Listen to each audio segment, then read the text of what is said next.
后来教囡仔到底是爱食拍，或者是爱用爱的教育呢？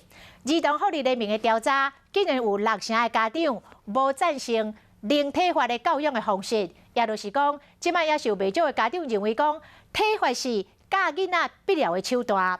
也毋过专家讲，也是爱用爱来教囡仔，安尼才是正确的。我还没打啊！你就比我还要死！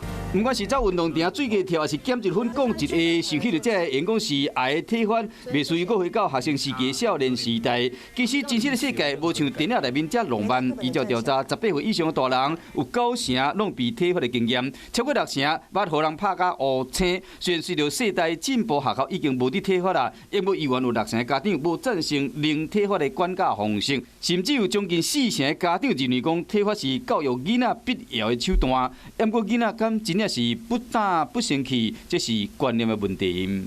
我以前可能其实也曾经失控过，就是会打小孩屁股，就是跟他立下誓约，就是说我再怎么凶我也不会打你，可是我要让你知道我很生气。现在家长很多的难题都是自己情绪失控的问题，情绪它其实本身不是一件坏事，但是情绪的行为才有可能是个坏事。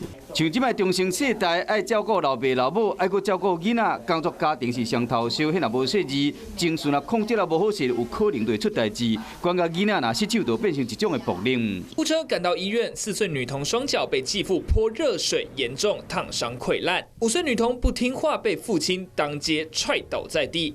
用拍用骂教育，会互囡仔心内留下真侪阴影，甚至造成亲子关系无法弥补的伤害。孩子引导到正向的方式，而不是都用负面的惩罚。排除了孩子的安全以外，怎么样先去稳定自己的情绪，然后也去让孩子有冷静的时间再来处理，应该会是我们建议的方式。